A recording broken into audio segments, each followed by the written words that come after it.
আসছি ফলতায় নতুন করে উত্তেজনা, ফলতায় নতুন করে উত্তেজনা দেখাবো, ফলতায় নতুন করে উত্তেজনা।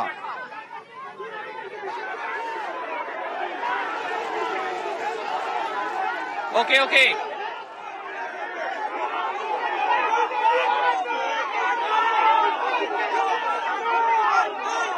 ফলতায় আবার নতুন করে কেন উত্তেজনা, কেন বিক্ষোভ, কাকে গো ব্যাক স্লোগান দেওয়া হচ্ছে? আবির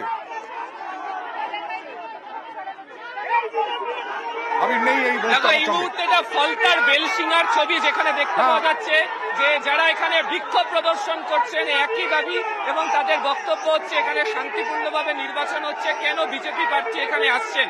তাদের বক্তব্য বিজেপি প্রার্থী এখানে আসার ফলে এখানে ভোট প্রক্রিয়া ব্যাহত হতে পারে, ফলে বিজেপি প্রার্থী যাতে এখানে না আসেন সেই কারণেই মহিলারা তারা বিক্ষোভ দেখাতে শুরু করেছেন। এছাড়া বিভিন্ন দিক থেকে গ্রামবাসীরা তারা জমায়েত হচ্ছেন। তোমাকে ছবিতে দেখিয়ে রাখবো যেখানে এরা বিক্ষোভ দেখাচ্ছেন সেখান থেকে কয়েক হাত দূরত্বের মধ্যে বিজেপির যিনি প্রার্থী তিনি ওখানে দাঁড়িয়ে রয়েছেন, তার সঙ্গে যারা কেন্দ্রীয় বাহিনীর যারা জওয়ানরা রয়েছেন সেই কেন্দ্রীয় বাহিনীর জওয়ানরাদের ঘেরাটপের মধ্যে তিনি সেখানে দাঁড়িয়ে।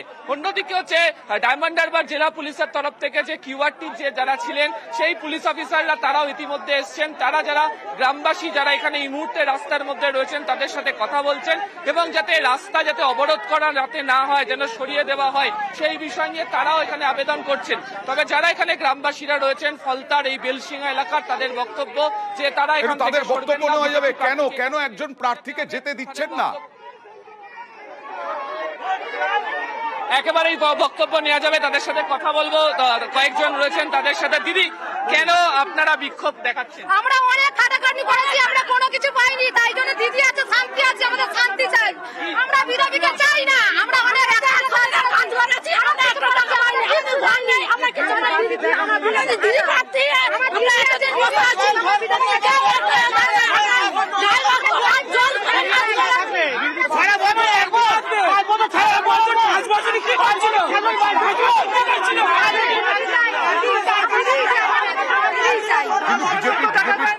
যে কোনো প্রার্থীর বুথে যাওয়া তো অধিকারের মধ্যে পড়ে, তাকে আটকাচ্ছেন কেন? এরা কি তৃণমূল কর্মী? কিন্তু ভোটের দিন তো প্রার্থীরা সাধারণত আসেন, আজকের দিনে আপনারা কেন বিক্ষোভ, কি বলছেন? আমাদের শান্তিভাবে ভোট হচ্ছে, বুথের ভেতরে তো কোনো প্রার্থীর ঢোকা অনুমতি নেই। বুথের ভেতরে ঢুকে ভোটারদের বলছে তোমরা বিজেপি ভোট দাও, কেন বলবে কেন?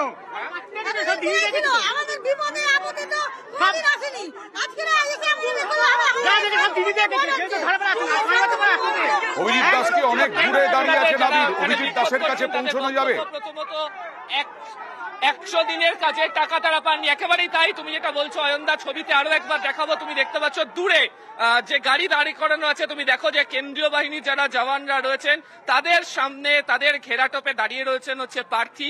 কিছুক্ষণ আগেই তুমি দেখেছিলে যে ফলতাতে প্রায় 2 ঘন্টা ধরে তিনি অবরোধে আটকেছিলেন দিঘির পাড়, সেখান থেকে কয়েক কিলোমিটারের মধ্যে আসার পরই বেলসিংহা বলে যে জায়গা সেখানেও আটকে গিয়েছেন এবং সেখানেও একই অভিযোগ, কেন্দ্রীয় বঞ্চনা, অর্থাৎ 100 দিনের কাজের টাকা দেওয়া হচ্ছে না এবং তারই সঙ্গে অভিযোগ সেটা হচ্ছে যে এই অন্যান্য সময় বছরে আসেন না এই এলাকাতে, আজকে নির্বাচনের দিন কেন আসছেন এবং ভোটারদের অভিযোগ প্রভাবিত করার চেষ্টা করা হচ্ছে। তাকে ঘিরেই এই মুহূর্তে ফের নতুন করে ফলতাতে বিক্ষোভ প্রদর্শন করতে শুরু করেছেন এখানকার বাসিন্দারা। একেবারে তুমি ছবিতেই দেখতে পাচ্ছ যে কিউআরটি ইতিমধ্যেই সেখানে পৌঁছেছে। যারা কিউআরটি যারা সঙ্গে ছিলেন, যারা কিছুক্ষণ আগে অবরোধ সরিয়েছিলেন, তারাই এখানে রয়েছেন, তারাও ফের কথা বলছেন এবং একই সঙ্গে কেন্দ্রীয় বাহিনীর যে দল কিছুক্ষণ আগে এসেছিল সেই কেন্দ্রীয় বাহিনীর দল তারাও এখানে এসছে।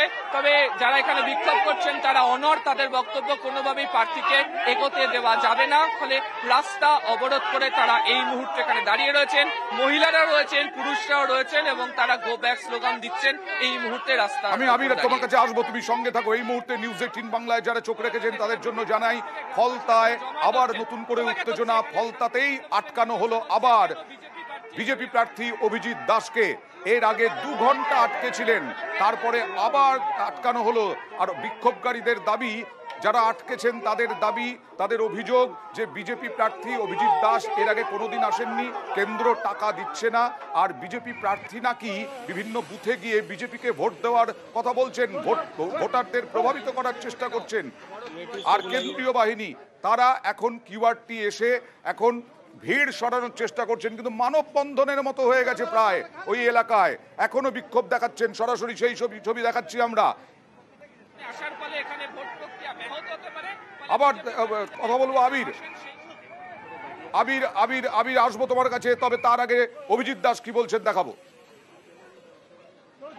স্ট্র্যাটেজি তো এখানে তো ডিএম এসপি কে তো আমি বারবার ফোন করছি, ফোর্স পাঠান। এই কিউআর টিমকে আসার পর বারবার বলছি আপনার কিউআর টিম পাঠালো না। লাস্ট আমাদের শুভেন্দুদাকে ফোন করলাম, শুভেন্দুদা বললো আমি এখনই কিউআর টিমকে বলছি, বলা পরে এলো কিউআর টিম, তারপরে এদের হঠাৎ পুলিশ পারতো না এটাকে, আর একটা হাইওয়েকে অবরোধ করে রেখে দিয়েছে ওরা।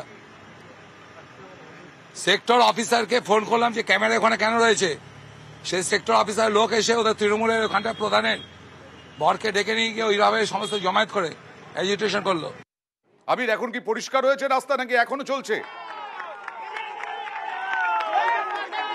একেবারেই পরিষ্কার হয়নি এবং তারা নিজেদের সিদ্ধান্তে অনড়। তারা বলছেন তারা এখান থেকে সরবেন না, এবং তুমি যেটা বলছিলে একেবারেই তাই, মানববন্ধনের মতো করে তারা একে অপরের হাত ধরে দাঁড়িয়ে গিয়েছেন। মহিলারাও সেই সারিতে রয়েছেন এবং তাদের বক্তব্য বিজেপি নেতা প্রার্থীকে এখান থেকে কোথাও যেতে দেওয়া হবে না, তারা এখান থেকে সরবেন না, বিজেপি নেতা যেন এখান থেকে ফিরে চলে যান।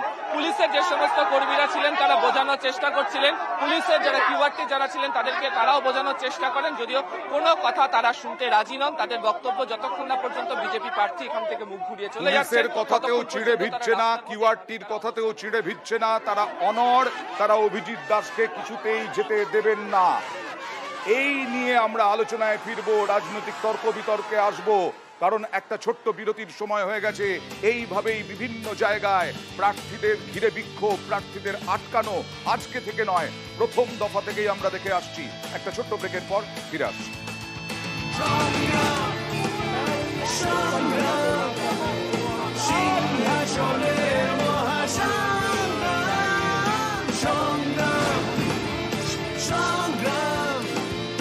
সিংহাসনের মহাসংগ্রাম।